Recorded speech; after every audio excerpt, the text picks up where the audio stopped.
오늘 요나서 세 번째 시간이 되겠습니다. 우리 1절, 2절을 같이 한번 힘차게 한번 읽겠습니다. 시작. 여호와의 말씀이 두 번째로 요나에게 임하니라. 이르시되 일어나 저 큰 성읍 니느웨로 가서 내가 내게 명한 바를 그들에게 선포하라 하신지라. 아멘. 지금 하나님께서 요나에게 두 번째 말씀하셨다고 그랬어요. 그러면 첫 번째는 어느 때 말씀한 겁니까? 요나서 1장 1절, 2절을 같이 한번 읽어보겠습니다. 차이점을 한번 여러분이 살펴보십시오. 1절, 2절 시작. 여호와의 말씀이 아미떼의 아들 요나에게 임하니라. 이르시되 너는 일어나 저 큰 성읍 니느웨로 가서 그것을 향하여 외치라. 그 악독이 내 앞에 상달되었음이니라 하시니라. 아멘. 여러분, 지금 첫 번째 말씀과 두 번째 말씀을 우리가 비교해 볼 필요가 있게 되겠지요. 분명히 하나님께서 요나를 선자로 부르셨어요. 그러면 선자의 사명은 뭐냐면 하나님의 말씀을 받은 그대로 전하면 되는 거예요.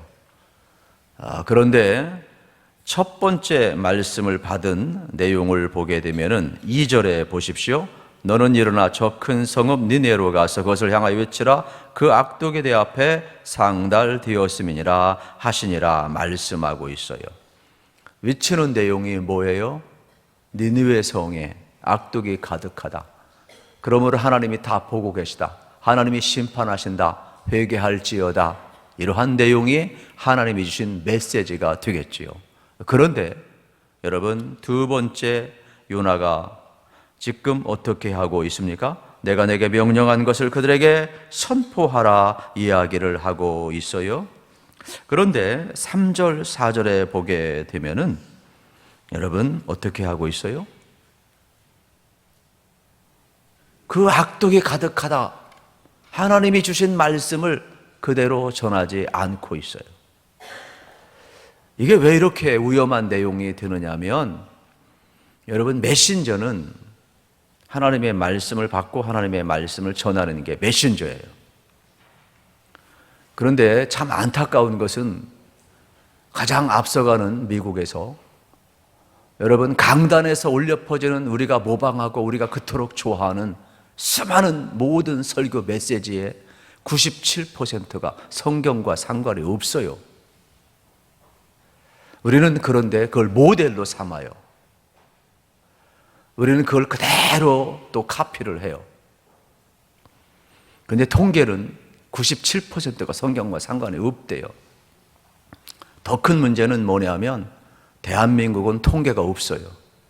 그래서 누가 저 사람이 성경 말씀을 전하는 건지 아니면은 성경과 상관없는 것을 전하는 건지 통계조차도 없어. 대한민국은 그냥 내가 은혜 받으면 돼. 즐거우면 돼.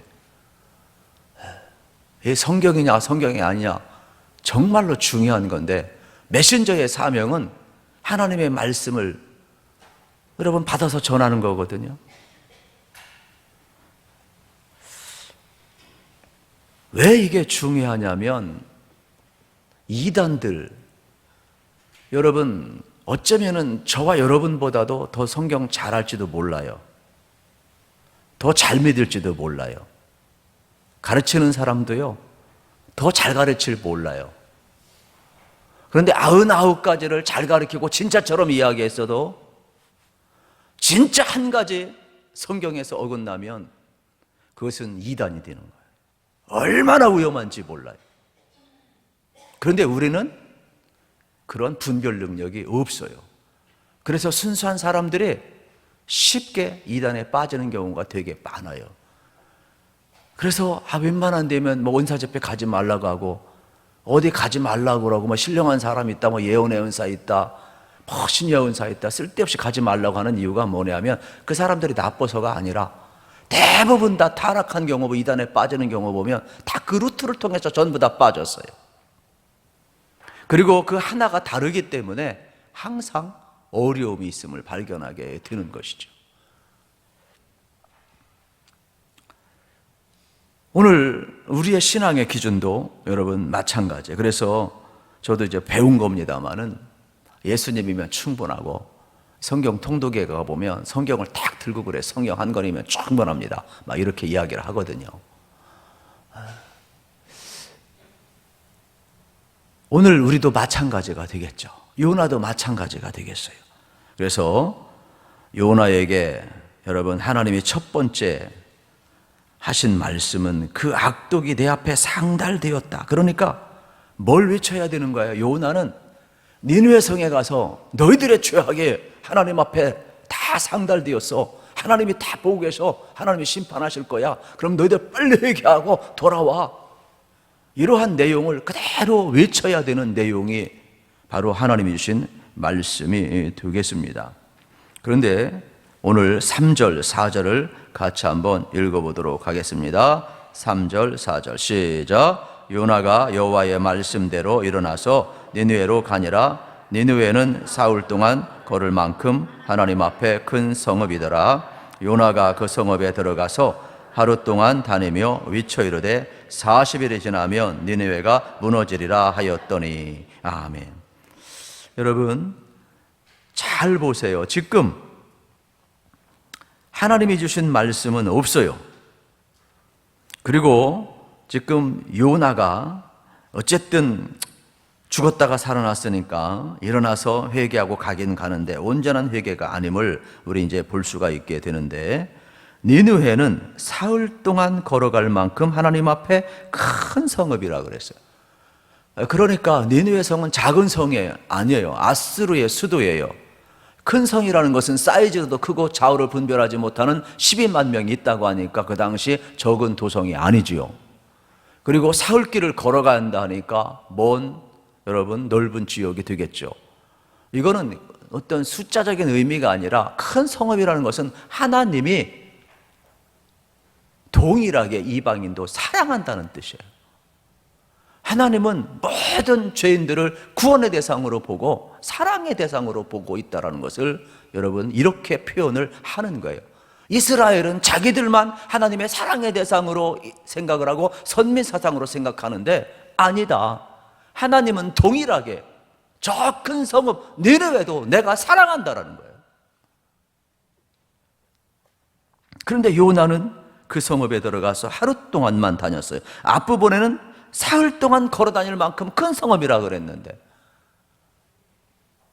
여러분 어떻습니까? 대충 하고 있는 거예요. 선지자로서의 온전한 회개도 아니고 바른 자세도 아니에요. 다만 40일이 지나면 니느웨가 무너지리라 이렇게 이야기하고 있음을 이제 보게 되는 것이죠. 이 내용도 여러분 어떻게 보게 되면은 이 40일이 지나면 니느웨 성이 무너지리라 이 말은 40일 지나면 니네들 망할 거야. 40일 지나면 니네들 끝났어. 이렇게 저주를 퍼붓는 내용에 뒤집어졌다 이런 뜻이거든요. 애정이 없어요. 그 내용을 근거가 어디에 있느냐? 4장 1절에 나와요. 4장 1절. 4장 1절 읽읍시다. 시작. 요나가 매우 싫어하고 성내며. 요나 마음속에 적국 아수르가 왜 구원받아야 되지? 내 니느웨 성 저 사람들이 회개하고 구원받아야 되지? 기분이 나빠. 마음이 별로 없어. 진정한 회개가 안 돼 있는 거죠. 그러니까 하나님의 마음을 모르는 거예요. 선지자로서 여러분 하나님 앞에 자기가 부름받고 자기가 어떤 존재인 걸 알아야 되는데 그저 원수 나라가 싫은 거예요.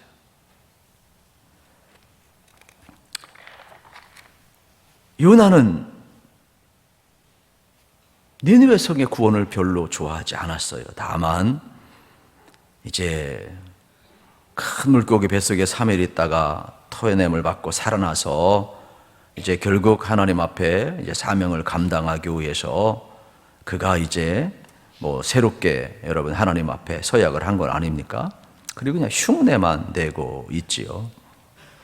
그래서 4절에 40일이 지나면 니느웨 성이 뒤집어진다. 저는 이 말씀을 많이 생각을 해 보았어요. 안 할 수는 없고 죽었다 살아났으니까 하나님 내가 전하겠다고 약속 서약을 했으니까 전하긴 전하는데 상대방이 구원받는 게 싫어. 그러니까 요나도 되게 괴로울 것 같아요. 그리고 대충 전했어요. 니네 40일 지나면 끝장나. 40일 후면은 하나님이 손댈 거야. 니네 이미 운명 정해졌어. 회개한든지 말든지. 이런 내용이에요. 그런데요, 더 놀라운 사실은요, 5절과 6절이 되겠지요. 5절, 6절을 같이 읽겠습니다. 시작. 니느웨 사람들이 하나님을 믿고 금식을 선포하고 높고 낮은 자를 막론하고 굵은 베옷을 입은지라. 그 일이 니느웨 왕에게 들림에 왕이 보좌에서 일어나 왕복을 벗고 굵은 베옷을 입고 제 위에 앉으니라. 아멘. 여러분 잘 보세요. 무슨 일이 벌어져요? 니느웨 사람들이 하나님을 믿고 금식을 선포하고 높고 낮은 자를 막론하고 굵은 베옷을 입은지라. 여러분 생각해 보세요. 이게 이해가 됩니까? 저는 이해가 안 돼요. 그러니까 우리가 여기서 뭘 배워야 되냐면, 구원이라는 것은 인간의 설득에 의해서 좌우되지 않는다라는 거예요. 이미 요나를 부르시고 니느웨 성에 가서 복음을 전하라고 하나님이 사명을 주셨다는 것은 이미 이방인을 향한 하나님의 긍휼의 마음이 이미 열려 있는 거예요. 그리고 이미 하나님 작업을 끝낸 거예요. 그리고 네가 가기만 하면, 네가 손대기만 하면, 순종하기만 하면, 외치기만 하면 그 백성은 내 백성이다. 좌우를 분별하지 못하는 내게 돌아올 것이다. 심지어 짐승까지도 내게 속해 있어서 회개하고 돌아온다. 세상에 짐승까지도 여러분 회개하고 돌아온다. 말이 됩니까? 우리는 어떻게 돼요? 전도 훈련 받아야 돼. 막 기도 충만해야 돼. 막 열심히 전도해야 돼. 막 간증도 해야 돼. 막 사랑도 줘야 돼. 물질도 줘야 돼. 그래가지고 막 우리가 전도하는 줄 알고 막 애정을 쓰다가 되면 그냥 할렐루야 하고 안 되면 그냥 풀이 팍 죽어가지고 그냥 나는 안 되나비요 막 그러는데, 성경은 그렇게 이야기하지 않아요.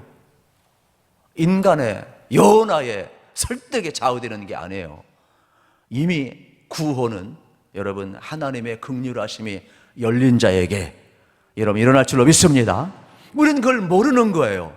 그렇기 때문에 여러분들이 곤고한 영혼들에게 전도 전해줘야 되고, 예수 믿으라고 해야 되고, 교회 오라고 해야 되고, 예수 믿고 천국 가라고 해야 되고, 복음을 전하는 이유가 왜예요? 우리는 요나처럼 하기 싫어도 순종하며 대충 하는 것 같지만은 하나님은 지금 한 영혼 한 영혼을 어떻게 하시는 거예요? 다 두들겨 놓았어요. 그리고 그 영혼이 어떻게 구원받을지 아무도 모르는 거예요. 곤고한 영혼이 얼마나 많은데, 단 한마디로 위로받을 사람, 단 한마디로 여러분 그 영혼이 뒤집어질 사람, 이미 하나님이요 이 모양 저 모양으로요 다 어떻게 왔어요? 토닥토닥 두들겨 놨어요. 그러니까 여러분들이 오늘 나가시면서도 삶을 살아가시면서도 기회가 될 때마다 어떻게 해야 되겠습니까? 여러분 복음을 전하십시오. 역사는 하나님이 일으킬 줄로 믿습니다. 적어도 우리는 요나서를 통해 이것 정도는 하나 배웠으면 좋겠다, 이런 생각을 해보게 되는 것입니다. 구원은 여러분 우리가 순종하면 하나님께서 바로 이렇게 긍휼을 열어주고 있음을 이제 보게 되는 것이, 하나님의 구원의 계획이 다 있다, 이런 것을 볼 수가 있게 되겠습니다. 지금 요나서는 계속해서 제가 세 번째 여러분에게 말씀을 드리고 있는데 뭘 이야기를 하고 있느냐 하면은 이런 거죠. 타켓은 아스루의 수도 니느웨예요. 타켓은 이방인들의 회개와 구원이에요. 그러나 요나서가 우리에게 말씀해주고 싶은 것은 뭐예요? 이스라엘 백성이 회개하고 돌아오기를 원하는 것이죠. 더 구체적으로 이야기하면 여러분, 저와 여러분이 하나님 앞에 회개하고 하나님 앞에 돌아오기를 원하는 메시지가 바로 요나서에 있다는 것을 우리는 기억을 해야 돼요. 항상 요나. 아멘. 네, 항상 우리가 복음을 전해도 마찬가지예요. 우리가 복음을 전하지만 듣는 사람만 구원받는 게 아니에요. 전하는 내가 은혜 받고 전하는 내가 여러분 복을 받는 거예요. 그래서 우리가 하나님 앞에 서는 것이 대단히 중요함을 여러분 알으셔야 되겠습니다. 그래서 하나님은 좌우를 분별하지 못하는 12만 명이 있는 니느웨 성을 여러분 사랑하고 있음을 동시에 보여주면서 이스라엘 백성이 돌아오기를 원하고 있음을 보게 되는 겁니다. 제가 뒤에도 말씀을 드리겠지만은 하나님은요, 예레미야를 통해서도 선지자를 통해서도 이스라엘 백성이 돌아오기를 그토록 원하셨어요. 그런데 이스라엘은 돌아오지 않았어요. 회개를 해도 맹세를 해도 거짓된 회개, 거짓된 맹세, 그리고 또다시 자기 마음대로 살고 죄악된 길 걸어가고 우상 숭배에 빠지고, 그래서 이제 바벨론 포로 70년이 이루어지는, 선자가 외쳐도 듣지를 않아요. 사람이요, 참 은혜 받을 때 은혜 받고, 여러분 회개할 때 회개하고, 여러분이 하나님 앞에 더 친밀히 가까이 나가시다는 것은 복이세요. 만약에 여러분들이 지금 저도 그렇고 여러분도 그렇고 겉으로는 멀쩡하게 하나님의 사람이고 예배하고 있는데, 여기에 나가는 순간 하나님이 안 보이고 정직성을 잃어버리고 내 마음대로 이렇게 살기 시작하면 그게 이스라엘 백성이에요. 그러니까 예배하는 시간이 왜 이렇게 소중하냐? 태도가 왜 이렇게 소중하냐? 내가 이 순간 하나님 앞에 정직히 서 있어야 하나님의 말씀을 듣고, 여러분 하나님의 말씀이 있어야 내 모든 게 새롭게 세팅이 되는 것 아니겠어요? 그리고 선택을 할 때 내 욕심이 아니라, 죄악이 아니라 세팅된 그 하나님의 말씀, 그 회복된 양심, 그 진리의 말씀, 거기에 순종하는 것이 우리의 선택의 삶이 되는 것이지. 예배는 예배요, 은혜는 은혜요. 밖에 나가서 선택은 나의 이기적으로 그냥 얼마든지 내가 편리하게 되면 말씀의 기준도 싹 허물어버리고 자기 길 가는 사람이 얼마나 많은데, 그게 이스라엘이라는 거예요. 그런데 우리는 똑같아요. 여러분, 유대인들이 하나님 안 섬겼습니까? 제사장, 서기관, 바리새인 하나님 안 섬겼습니까? 그들이 종교적인 행위가 없었습니까? 제사가 없었습니까? 예배가 없었습니까? 하나님은 역겹다고 한 거지 없는 게 아니라니까요. 우리의 행위가 지금 신앙생활이 없는 겁니까? 다 있잖아요. 그래서 적어도 추회전에 왔을 때 여러분이 좀 대화도 조심해야 되고, 여기 들어오셔서도 아무리 편하고 그러다 할지라도 좀 신경을 써야 되는 게, 이 순간만큼이라도 정직하고 나를 다듬어갔지 아니하면 밖에 나가서 내가 선택 내 마음대로 하는 순간에 도대체 뭘 선택하겠다는 거예요. 어려운 겁니다, 여러분. 그래서 요나서는 지금 그걸 이야기하고 있는 거예요. 요나야, 봐라, 이방 땅에 회개가 일어나지 않느냐. 그런데 너희들은 선미를 하고 하면서 선자를 보냈어도 수없이 말씀을 들어도 회개는커녕 거짓된 맹세, 거짓된 회개, 삶을 돌이키지 아니하고 나에게 점점 멀어지는구나. 그래서 요나서를 통하여서 하나님이 뭘 말씀하고냐, 내가 이방인도 이토록 사랑하는데 하물며 너일까 보냐, 이런 내용이죠. 너희들이 그토록 싫어하는 니느웨 성 사람도 회개하고 돌아온다. 내가 사랑하는 너희들 선민이라고 그랬지. 그러면 너희들 그렇게 하면 안 되지, 이러한 내용이에요. 하나님께서는 니느웨 성에 회개의 영을 부어주셨죠. 그러니까 참 재미난 것은 뭔 줄 아세요? 백성이 회개하고 왕이 회개했어요. 제가 가만히 생각해 봤어요. 사흘길 이상 돌아다녀야 되는데 우리가 막 이잡기 하듯이 그냥 밤죽기 하듯이 이곳저곳 막 싹싹 그냥 막 다니고 막 이렇게 해야 되는데, 하루 대충 막 그냥 다녔는데, 여러분 생각해 보세요. 하루 대충 다녔는데 뭘 사람이 더럽게 뭘 만났겠어요? 왕까지 찾아갔겠어요? 무슨 찾아가요? 왕 한 번도 만난 적이 없어요. 고관들 만난 적도 없어요. 그럼 어떻게 회개해요? 잘 보셔야 돼요. 요나하고 아무 상관이 없어요. 그런데 하나님은 회개의 모습을 사람과 짐승까지, 참 신기한 역사. 그래서 하나님이 이방인을 향한 이 긍휼의 마음이 쏟아 부어지니까 그 땅에 대충 했어도 하나님은 어떻게 하십니까? 주도적으로 구원의 역사를 일으키고 있어요. 7절, 8절 같이 한번 확인하겠습니다. 7절, 8절 시작. 왕과 그의 대신들이 조서를 내려 니느웨에 선포하이르되 사람이나 짐승이나 소떼나 양떼나 아무것도 입에 대지 말지니 곧 먹지도 말 것이요 물도 마시지 말 것이며 사람이든지 짐승이든지 다 굵은 베옷을 입을 것이요 힘써 하나님께 부르짖을 것이며 각기 악한 길과 손으로 행한 강포에서 떠날 것이라. 아멘. 여러분 놀랍지 않아요? 원래 왕이 믿고 신하가 믿고 백성들이 믿어야 순서가 맞죠. 그런데 여긴 그렇지 않아요. 먼저 백성들이 듣고 회개했어요. 더 신기한 것은 왕은 선자도 만난 적도 없고 복음을 직접 들은 적도 없어요. 그냥 간접적으로 백성들이 듣고 40일 후에 이 땅에 망하리라. 아이고 주여 살려주세요. 이방의 왕이 전능하신 하나님 앞에 그냥 간접적으로 복음을 듣고 하나님 앞에 지금 회개하고 있다니까요. 저는 믿어지지가 않아요. 하나님이 하시고 성경에 기록됐으니까 믿어지는 거지. 여러분 믿어지십니까? 아멘한 사람은 복 받기 바랍니다. 진짜요. 저는 아무리 생각해도 이 하나님의 은혜가 너무 크구나. 막 조서까지 내려 막 뒷북치는 거요. 이미 백성들 다 회개했어요. 뭘 또 조서를 또 내려. 이 지도자가 이런 거요. 어쨌든 뒷북 치는 게 지도자예요. 어차피. 그러면 또 조서 내리고 막 동물까지도 다 막 금식하게 하고 막 이러한 모습을 이제 우리가 보게 되는 것이지요.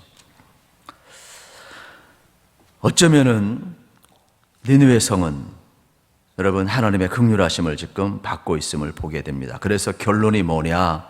9절 10절이 되겠죠. 결론 말씀입니다. 시작. 하나님이 뜻을 돌이키시고 그 진노를 그치사 우리가 멸망하지 않게 하시리라. 그렇지 않을 줄을 누가 알겠느냐 한지라. 하나님이 그들이 행한 것 곧 그 악한 길에서 돌이켜 떠난 것을 보시고 하나님이 뜻을 돌이키사 그들에게 내리리라 하고 말씀하신 재앙을 내리시지 아니하시니라. 아멘. 여러분 참 놀랍죠. 회개할 때 니느웨 성에 내리기로 한 재앙을 내리지 않았대요. 그러면 이걸 바꿔서 이야기하면 하나님은 원래 여러분 뜻을 돌이키지 않으셔요. 하나님은 시건치 않으셔요. 하나님은 절대로 당신의 뜻을 돌이키지 않는 분입니다. 신실하신 분입니다. 그러면 하나님의 원래의 뜻은 뭐예요? 재앙이 아닌 거죠. 회복인 거죠. 하나님은요, 참 놀랐습니다. 심판의 메시지를 줬는데 하나님의 본심은 심판에 있지 않대요. 그래서 우리가 이 한글로 좀 설명을 좀 풀어서 이야기하면 굳이 우리 수준으로 이해를 조금 낮춰서 이야기를 같이 하면 이런 내용이 되겠죠. 하나님은 구원에 관한 한 회개하면 당신의 뜻을 돌이키사 재앙을 거두시고 우리를 용서하시고 구원하신다. 이렇게 문장을 풀 수가 있겠죠. 이게 오늘 본문의 내용이 되겠습니다. 그래서 구원의 역사가 일어나고 있음을 볼 수가 있게 되겠습니다.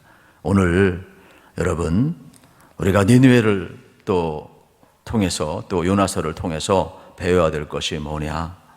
우리 주변에도요 참 신기합니다. 구원받기로 작정된 사람이 참 많아요. 우린 잘 몰라요. 요나처럼 대충 해도 여러분 구원받는 역사가 있고 여러분 하나님 앞에 돌아온 역사 볼 때 얼마나 신기합니까? 그래서 오늘도 들었으면 좋겠어요. 지금은 구원의 때요. 은혜 받을 만한 때요. 여러분을 통해서 하나님이 복음의 역사를 이루어갈 수 있기를 축복합니다. 그러므로 오늘 하루 우리가 누구를 만나고 누구에게 전도할 것인가 고민할 필요가 있겠지요. 여러분 만나는 사람 그냥 지나치지 말고 주저하지 말고 한번 예수 믿고 구원 받으세요. 전할 수 있기를 축복합니다. 또 여러분의 삶에 있어서 우리가 복음의 훈련받고 복음의 제시받은 것 다 하면 좋지만 저도 보니까 그렇게 할 사람도 없고 시간도 주지도 않더라고. 그래서 이 단순한 복음을 우리가 전해야 되겠구나. 우리가 하는 이 모든 행동에 하나님께서 구원의 역사 이루시는 것을 다시 한번 우리가 경험했으면 참 좋겠어요. 왜냐하면 요나서를 통해서 여러분 모든 것을 이루시는 분은 하나님이라는 것을 우리에게 지금 가르쳐주고 있기 때문에 그렇습니다. 그렇다면 하나님은 요나는 니느웨 성이 멸망하게 되면 좋겠다고 했는데 하나님은 구원의 대상으로 보고 있죠. 오늘도 마찬가지죠. 하나님은 모든 영혼들을 구원의 대상으로 보고 있다는 사실. 그렇다면 우리에게도 주님의 마음이 있어서 이러한 은혜가 있기를 축복합니다. 그러면 요나서는 이렇게 이야기하고 싶어서 기록된 걸까요? 제가 이렇게 1차, 2차, 3차, 다음 주 4차 이렇게 하고 끝나야 될까요? 아니죠.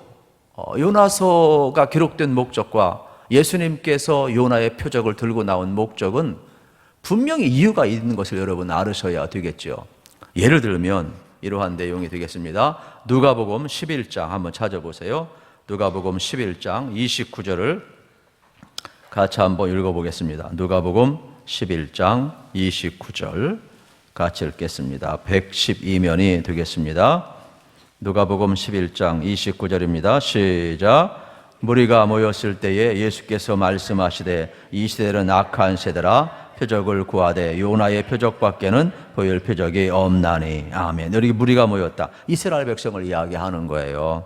예수님께서 말씀에 이 세대는 악한 세대라 표적을 구하지만 요나의 표적밖에 보일 것이 없다고 말씀했어요. 30절도 마찬가지죠. 31절도 마찬가지예요. 32절 읽겠습니다. 시작. 심판 때에 니느웨 사람들이 일어나 이 시대 사람들을 정죄하리니 이는 그들이 요나의 전도를 듣고도 회개하였음이거니와 요나보다 더 큰 이가 여기 있느니라. 더 큰 이가 여기 있느니라. 여러분 이게 무슨 내용이에요? 잘 보세요. 이방인들도 요나가 복음을 전했을 때 회개하고 돌아왔다. 그런데 요나보다도 더 큰 이가 바로 예수 그리스도가 와서 너희들에게 복음을 전하는데 너희들은 회개치도 않고 있단 말이에요. 그래서 심판날 오히려 니느웨 사람이 일어나 너희를 정죄하게 될 것이라 이야기를 하는 것이죠. 그래서 왜 예수님이 와야 했고 왜 예수님이 십자가에 못 박혀 죽어야 했느냐? 요나의 표적밖에 없는 이유, 너희가 회개하지 않기 때문이라는 거예요. 그래서 예수님이 죽으신 거예요. 오셔서. 이게 요나의 표적을 이야기하는 거죠. 여러분, 예수님이 죽으신 이유 우리가 회개하지 않아서 그런 거예요. 선자를 통해서 회개했으면 예수님이 십자가에 못 박혀 죽을 이유가 없죠. 이걸 이야기하는 거예요. 이방인들도 회개할 줄 아는데 어떻게 너희들이 회개할지? 더 큰 예수 그리스도가 와서 복음을 전했는데도. 그 이야기를 지금 하고 있는 장면을 이제 우리가 볼 수가 있게 되겠습니다. 그리고 지금 이 요나는 누구를 상징하느냐? 이스라엘 백성을 상징하고 있죠. 마태복음 12장을 한번 찾아보겠습니다.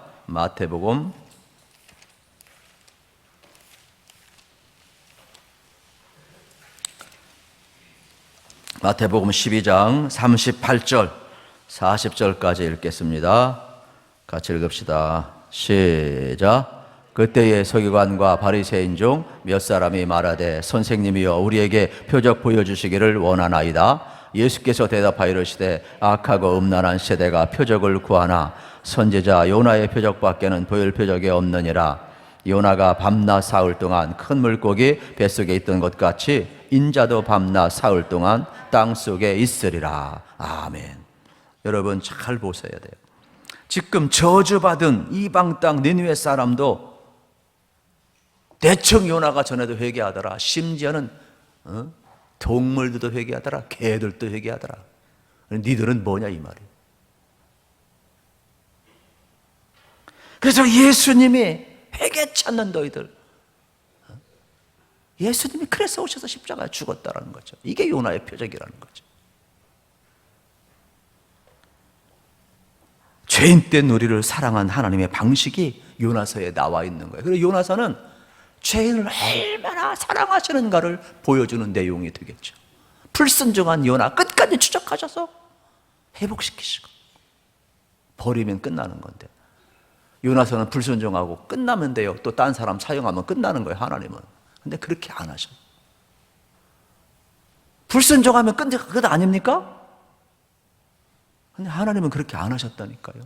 끝까지 추적하시고 얼마나 사랑했는가. 지금 이스라엘 보세요. 예수님이 와서 복음 전해도 안 믿었어요. 그러면 여러분 심판하면 끝나는 거 아니에요. 근데 그렇지 않으셔요. 대신 죽으시고 이토록 사랑하고 있음을. 그래서 요나서를 통하여서 이방인의 구원을 통하여서 너희들이 회개하고 돌아오라, 이걸 지금 이야기하고 있음을 보게 됩니다. 이것이 십자가고 다시금 3일 만에 부활하실 것을 말씀하는 요나의 표적을 우리에게 지금 예표로 보여주고 있음을 보게 되는 것입니다. 여러분, 오늘도 마찬가지가 되겠죠? 하나님의 말씀을 들을 때 내게 주신 말씀으로 들을 수 있길 축복합니다. 그리고 여러분들이 전도하면 상대방만 듣고 회개하는 게 아니에요. 사실은 여러분이 복음을 전할 때 내가 하나님의 사랑 가운데 거하고 내가 돌아가는 거예요. 하나님은 나를 회복시키고, 왜 전도하라고 그래요? 숫자 늘리기 위해서? 아니에요. 여러분 잘 보셔야 돼요. 우리가 복음을 증언할 때 누가 회복되는 줄 아셔야 돼요. 여러분, 요나가 순종하고 나갈 때 누가 회복돼요? 요나가 회복되는 거예요. 요나가. 여러분이 복음의 현장에 있고 선교 현장에 있고 전도 현장에 있고 섬김의 현장에 있을 때 누가 회복되는 거예요? 내가 회복되는 건 내가. 여러분, 복음의 대상만이 회복되고 회개하고 돌아오라가 아니에요. 요나서는 야 요나야, 이방인들도 구원하는데 너는 그러면 안 되지. 저들도 회개하고 순종하고 구원받고 돌아오는 네가 그러면 되겠느냐? 이스라엘 백성을 향해 사는 말씀, 우리를 향해 사는 말씀이에요. 다시 한번 여러분의 삶의 자리가, 여러분 어떻게 해야 되겠어요? 하나님의 살아계심으로 여러분 가득 차시고, 또 하나님께서 니느웨 성의 회개를 통해서 이스라엘 회개를 촉구하신 것처럼, 또 예수님이 요나의 표적이 되어 주셨던 것처럼 오늘 우리들도 여러분 순종하시면서 이 길을 걸어가면 우리를 통해서 다른 사람만 구원받는 것이 아니라 우리도 회복되고 하나님의 사랑 안에 거하게 될 줄로 믿습니다.